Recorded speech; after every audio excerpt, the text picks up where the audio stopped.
آئیے اب ترتیب بار کچھ لوگوں کا ذکر سن لے. اللہ کاش اپنی کمزوریوں پہ رحم کر کے، کاش اپنی کمزوریوں پہ رحم کر کے ہم اپنے آپ کو جہنم سے بچانے کی فکر کرتے، اپنے بچوں کو جہنم سے بچانے کی فکر کرتے.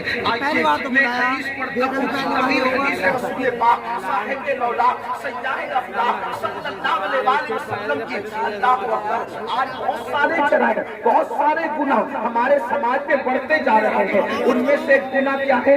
فلم دیکھ کر، سیریل دیکھ کر، پکچر دیکھ کر لڑکے اور لڑکیوں میں آپس میں افیئر کا معاملہ جگ رہا ہے. اور اب شاید ہی کچھ بچے اور بچیاں ایسے ہوں گے کہ جو افیئر سے محفوظ ہے الا ماشاءاللہ. اور اس کے بعد پھر یہ افیئر کے معاملات، افیئر کی داستان انسان کو زنا تک لے جاتی ہے. اور یہ زنا کیا ہے؟ اب سنیے، اللہ اکبر. میرے اور تمہارے سچے نبی صلی اللہ علیہ وآلہ وسلم فرماتے ہیں آج زنا بڑھ رہا ہے. بلکہ آپ کو بتاؤں، یہاں تک کہ لکھنے والوں نے لکھا ہر منٹ پر کہیں زنا ریکارڈ کیا جا رہا ہے دنیا میں. تعفن ہے زنا کا، تعفن ہے بدکاری کا. اللہ اکبر. ہیرو ہیروئن کے چکر میں انسان اب زنا کو گناہ بھی نہیں سمجھتا. آؤ آؤ اپنے نبی کا فرمان سنو، اپنے سچے رسول کا فرمان سنو اور اپنے آپ کو جہنم کی آگ سے بچا لو.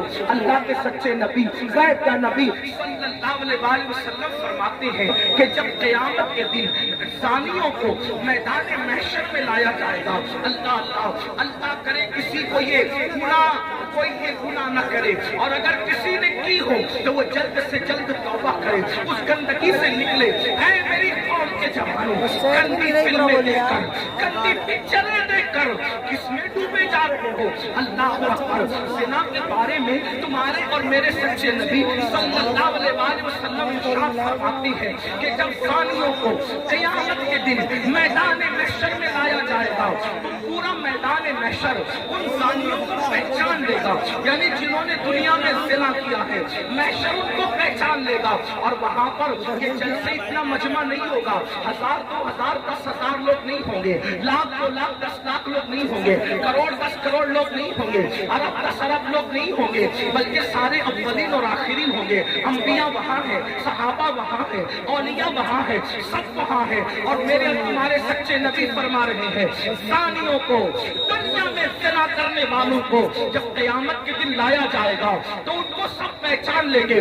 اس کی وجہ کیا ہوگی؟ اگر حدیث میں نہیں آتا تو میں بیان کرنے کی ہمت نہیں رکھتا. میرے مخدوم زادے سامنے موجود ہے. اس طرح کی عناوین جو ہے میں دل کے اندر کہنے سے احتیاط کرتا ہوں، لیکن جب دل ٹوٹتا ہے اور قوم جو ہے جس آگ میں جل رہی ہو اور پھر رسول اللہ کا فرمان ہو تو پھر میں حیا کے پردے میں آپ کے دلوں کے دروازے پر یہ بات ضرور رکھ دینا چاہتا ہوں. سنو زنا کاٹوں کی طرف جانے والے جوان، یقیناً یہاں جو لوگ موجود ہیں وہ ایسے نہیں ہیں، لیکن آپ کو مخاطب کر کے ان تک خدا کے بندوں تک آواز پہنچانا ہے جو اس آواز کے مستحق ہے، ان بچیوں تک آواز پہنچانا ہے جو اس آواز کے مستحق ہے. سنو، اللہ کے رسول سچے نبی فرماتے ہیں کہ زانیوں کو جب قیامت کے دن لایا جائے گا تو پورا محشر ان کو پہچان دے گا. پہچاننے کی وجہ کیا ہوگی؟ آقا فرماتے ہیں ان کی شرمگاہوں سے اتنی گندی بدبو آئے گی، اتنی خطرناک بدبو آئے گی کہ میدان محشر ان کی بدبو کو دیکھ کر ان کو پہچان دے گا. ذرا اندازہ کرو، زنا کی وجہ سے شرمگاہیں سڑ کر بدبو دار ہو چکی ہوگی اور اس سے بدبو آئے گی. محشر پہچان دے گا، میدان محشر کے لوگ پہچان دیں گے. مجھے بتاؤ جس کے منہ میں بدبو آتی ہے وہ کتنا شرمندہ رہتا ہے دنیا میں. نادان، اگر منہ سے بدبو آئے، آدمی اگر پیاز کھا لے فوراً پان کھاتا ہے، سونف کھاتا ہے، کوئی چیز کھاتا ہے، منہ فریش کھاتا ہے. کیوں؟ میرے منہ میں بدبو نہیں آنا چاہیے. سن لو، جب آدمی منہ کی بدبو سے دنیا میں اتنا ڈرتا ہے کہ نیند سے اٹھنے کے بعد بغیر برش کیے وہ باہر نہیں نکلتا، دوستوں سے گفتگو نہیں کرتا. اللہ مگر تو اللہ اکبر، وہ موقع کیسا ہوگا، وہ حالات کیسے ہوں گے. فلم دیکھ کر کے کسی ہیرو کے چکر میں زنا کی طرف جانے والوں، میری قوم کے جوانوں، اللہ اکبر.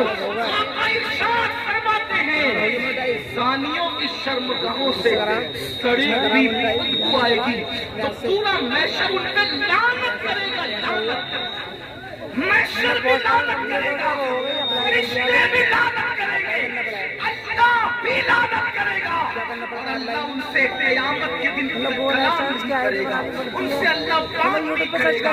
اسی پہ بس نہیں، اب سنو، ابھی آپ نے جہنم کا ذکر سنا، آگے آقا فرماتے ہیں ان کو ایک چہروں پر جہنم کی آگ رکھ کر بھڑکائی جائے گی، ان کے چہروں پر جہنم کی آگ رکھ کر کے زانیوں کے چہرے پہ آگ بھڑکائی جائے گی۔ کبھی تندور کے اندر کوئی چیز سینکی جاتی ہے تو کیسے الٹ پلٹ کیا جاتا ہے، زانیوں کے چہروں کو جہنم میں الٹ پلٹ کیا جائے گا، ان کے چہروں میں آگ بھڑکائی جائے گی۔ اسی پہ بس نہیں، میرے اور تمہارے سچے نبی فرماتے ہیں پھر حضرت مالک یعنی جہنم کے داروغہ جہنم کی آگ کی بنی ہوئی قمیص اس کے بدن پر پہنائیں گے۔ ہائے ہائے، جو مئی کی گرمی برداشت نہ کر سکے، جو دسمبر کی سردی برداشت نہ کر سکے، یہ کمزور جسم جس پر مکھی اور مچھر چلے، تو یہ کمزور جسم مکھی اور مچھر کے ڈنکوں کو برداشت نہیں کر سکتا۔ یہ کمزور جسم اگر بتی کے چٹکے کو، سگریٹ کے چٹکے کو برداشت نہیں کر سکتا، ہائے زنا کرنے کی بنیاد پر جب جہنم کی آگ کی بنی ہوئی قمیص اس کم نصیب کو پہنائی جائے گی، اس کم بخت کو پہنائی جائے گی، اس کا حال کیا ہوگا؟ اگر یہ بات کوئی مولوی صاحب کہہ دیتے تو لوگ کہتے مولانا ڈرا رہے ہیں، اگر کوئی لیڈر سیاسی کہہ دیتا تو لوگ کہتے کہ اپنی بات ہو رہی ہے، لیکن واللہ یہ اس رسول نے فرمایا ہے جو زمین پہ بیٹھ کر کے جو پاک شکم میں رہ کر کے لوح محفوظ پر چلنے والے قلم کی آواز کو سن لیا کرتے ہیں۔ اللہ اللہ، لرز جاؤ گندی فلمیں دیکھ کر، سنا کو شوق بنانے والوں لرز جاؤ، آگ کی قمیص جب ان کو پہنائی جائے گی تو وہ تڑپیں گے، وہ بھڑکیں گے۔ اسی پر بس نہیں بلکہ تمہارے اور میرے سچے نبی مصطفیٰ کریم رؤوف الرحیم صلی اللہ علیہ وآلہ وسلم فرماتے ہیں اس کے بعد حضرت مالک فرشتوں کو کہیں گے جو جہنم کے فرشتے ہیں، ان سے کہیں گے ان زانیوں کی آنکھوں میں آگ کی سلاخیں ڈال دو، ان جہنمیوں کی آنکھوں میں آگ کی سلاخیں ڈال دو۔ ہائے ہائے، جہنم کی آگ سے بنی ہوئی سلاخیں ان کی آنکھوں میں ڈالنے کا حکم ہوگا۔ حضرت مالک کہیں گے یہ زانی لوگ حرام دیکھتے تھے اپنی آنکھوں سے، حرام دیکھتے تھے اپنی آنکھوں سے، ان کی آنکھوں میں جہنم کی آگ کی سلاخیں پھیر دو۔ تھوڑا غور تو کرو، اگر یہ بات کسی کتاب میں کسی صرف ایک عام انسان کی لکھی ہوئی ہوتی میں کبھی اتنے اہتمام سے بیان نہ کرتا، لیکن وہ رسول بیان کر رہے ہیں جن کی زبان پر سوائے حق کے کچھ اور جاری نہیں ہوتا۔ میرے امام کہتے ہیں وہ دہن جس کی ہر بات وحی خدا، چشمہ علم و حکمت میں لاکھوں سلام، وہ زبان جس کو سب کن کی کنجی کہے، اس کی نافذ حکومت میں لاکھوں سلام۔ 2 منٹ کی لذت کے لیے اللہ کو ناراض کرنے والوں، 2 منٹ کی لذت کے لیے اپنی آنکھوں کو تباہ کرنے والوں، پکچروں میں ہیرو ہیروئن کو زنا کرتا دیکھ کر، گندی پکچریں دیکھ کر اپنی آخرت کو تباہ و برباد کرنے والوں، سوچو تو صحیح، گناہ میں لذت تو ہے مگر عزت نہیں ہے، گناہ میں لذت تو ہے مگر سکون نہیں ہے۔ اور سکون کے متلاشیوں آج کہتے ہو دل کو سکون نہیں، کوئی کہتا ہے روزی میں برکت نہیں، کوئی کہتا ہے گھر میں آرام نہیں، کسی نے کچھ کر دیا، کسی نے کچھ کر دیا۔ میں کہتا ہوں کیا نہیں کیا یہ 2 نمبر کی بات ہے، لیکن ہم نے اپنی تباہی کا سامان کیا۔ نرم نرم گدوں پہ لیٹ کر جس گھر میں زنا کی فلمیں دیکھی جائے گی اس گھر میں برکت کا نزول کیسے ہو سکتا ہے؟ اللہ اکبر۔ جس گھر میں پکچریں چلے گی ہیرو ہیروئن کو بھاگتا ہوا دکھایا جائے گا، جس گھر کے اندر زنا کی ترغیب دی جائے گی اس گھر میں برکتوں کا نزول کیسے ہوگا؟ جملہ کڑوا لگے تو معاف کر دینا، مراد آباد والوں غور سے سنو، جس گھر کی برکت کو اللہ اٹھا لے ملا کی دعا اور تعویذ اس گھر میں کبھی برکت نہیں لا سکتے، اس لیے کہ خدا کی طاقت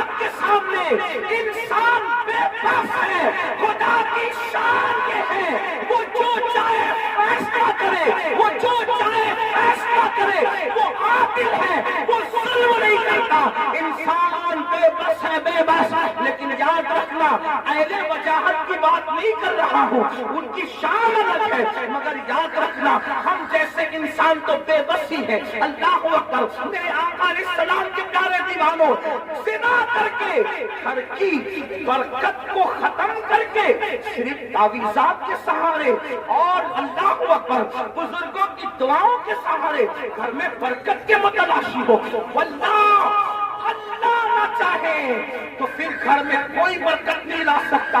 ہم لوگ اہل توحید ہے، اہل سنت، صوفیہ کے ماننے والے ہیں، ہمارا عقیدہ یہ ہے خیر ہی و شر ہی من اللہ تعالی، ہر خیر و شر اللہ کی طرف سے ہے، لیکن اللہ اکبر۔ اب سنو، غور سے سنو، میرے اور تمہارے آقا فرماتے ہیں، حضرت مالک کہیں گے آپ کی صلاح کی آنکھوں میں ٹھہر دو، آگ کی جہنم کی آگ کی صلاح کی آنکھوں میں ٹھہر دو۔ جب آنکھوں میں پھرے گی وہ کمزور آنکھیں، وہ ننھی ننھی آنکھیں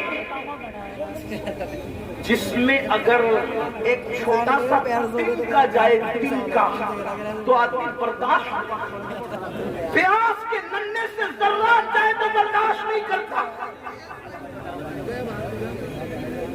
حتیٰ کہ نیم کا ٹھنڈا سرما لگے تو آنسو ٹپ ٹپ نکلتے، نیم کا سرما جو آپ برداشت نہ کر سکے، جب زنا کی وجہ سے اور حرام دیکھنے کی وجہ سے ان آنکھوں میں آپ کی سلاخیں ڈالی جائے گی، کیا بنے گا ان آنکھوں کا؟ اور جب فرشتے آگ کی سلاخیں اس آنکھ میں پھیریں گے تب وہ انسان ان فرشتوں سے کہیں گے ہم پہ رحم تو کرو نا، ہم قابل رحم ہیں، ہم پہ رحم کرو، ایک لمحے کے لیے رحم کرو۔ وہ کہیں گے ظالم، تو دنیا میں اللہ کی نافرمانی کرتا تھا، زنا کرتا تھا، حرام دیکھتا تھا، اور آج ہم سے کہہ رہا ہے کہ ہم رحم کریں، ہم تو اللہ کے بندے، تو نے نافرمانی کی اللہ کی، ہم نہیں کر سکتے، اللہ کی طرف سے جو فضل ہے ہم وہ ضرور کریں گے۔ اللہ اکبر۔ یہ ہے زانیوں کے حوالے سے، یہ تو میں نے اختصار کے ساتھ ایک حدیث پڑھی، میں اپنے جوانوں سے کہتا ہوں آج زنا افیئر کے نام پر بڑھ رہا ہے، میرے بھائیوں اس طرف نہ جاؤ، بلکہ نکاح کو اتنا سستا کرو کہ زنا کرنا مشکل ہو جائے، نکاح کو اتنا آسان کرو زنا کرنا مشکل ہو جائے۔ بڑی معذرت کے ساتھ ظالم معاشرے نے نکاح کو اتنا مشکل کر دیا ہے کہ اب لوگ زنا کو آسان سمجھنے لگے ہیں۔ نہیں، جس معاشرے میں زنا ہوگا اس معاشرے میں بیماریاں ہوگی، جس معاشرے میں زنا ہوگا اس معاشرے کے اندر بے برکتی ہوگی، جس معاشرے میں زنا ہوگا اس معاشرے میں تباہی ہوگی، جہاں گناہ ہے وہاں فنا ہے۔ اور ایک بات بھی عرض کر دوں، جو زنا کرتے ہیں اللہ ان کے یہاں عیبی اولاد پیدا کرتا ہے، عیبی اولاد ان کے گھروں میں۔ اب کسی گھر میں عیبی اولاد دیکھو تو قیاس مت لگا لینا کہ اس نے زنا ہی کیا ہوگا، ایسا نہیں۔ کچھ لوگوں کو بطور سزا عیبی اولاد دی جاتی ہے اور کچھ لوگوں کو بطور امتحان عیبی اولاد دی جاتی ہے۔ کسی کا امتحان بھی ہو سکتا ہے، جیسے حضرت ایوب علیہ السلام کا امتحان ہوا، اللہ والوں کا امتحان ہوا۔ تو میرے بھائیوں زنا کی طرف نہ جاؤ اور نکاح کرو، اور نکاح جلدی کرو۔ اپنے جوانوں سے کہتا ہوں اگر گھر والے نکاح کرنے میں تاخیر کرے تو نوجوانوں کو یہ گھر میں عرضی رکھنے کا حق ہے کہ میری شادی کر دو، لیکن حرام کی طرف نہ جاؤ۔ اور آخری میں بات سمیٹتے ہوئے عرض کروں، اگر ایسا نہیں کیا تو زنا وہ بدترین فعل ہے میرے بھائی، نسلوں تک اس کی سزا ملتی رہے گی، روزی میں برکت نہیں ہو سکتی، روزی میں کبھی برکت نہیں ہو سکتی، چہرے کا نور اٹھا لیا جائے گا، عمر گھٹا دی جائے گی، کہیں پناہ نہیں ملے گی۔ جنہوں نے جوانیوں میں زنا کیا ہے بڑھاپا اس قدر ان کا دردناک ہے، وہ بستر میں منہ چھپا چھپا کر روتے ہیں لیکن ان کو موت نہیں آتی، وہ موت مانگتے ہیں ان کو موت نہیں آتی۔ جوانی میں پاپ کرنے والے، جوانی میں آوارگی کرنے والے، جوانی میں عیاشی کرنے والے، جوانی میں ایش کرنے والے دردناک زندگی گزارتے ہیں، کوئی پوچھنے والا نہیں رہتا، اس لیے کہ جس کی طرف سے خدا کی نظر رحمت پھر جاتی ہے ان کا کوئی پرسان حال نہیں۔ اس لیے میرے بھائیوں، آج سے پہلے اگر گندی فلم دیکھی ہو، آج سے پہلے کوئی زنا کا کام کیا ہو، آج سے پہلے کسی لڑکی سے ناجائز تعلقات رکھا ہو، آج سے پہلے کسی لڑکی کو پاپ کی نظر سے دیکھا ہو، آج کی اس محفل میں سچی توبہ کر لو، کیونکہ توبہ کا دروازہ کھلا ہوا ہے اور آج ہی کھلا ہے۔ جس دن مر جاؤ گے، روح کا جس رشتہ جسم سے ٹوٹ جائے گا، توبہ کا دروازہ ہمارے لیے بند ہو جائے گا۔ اللہ اللہ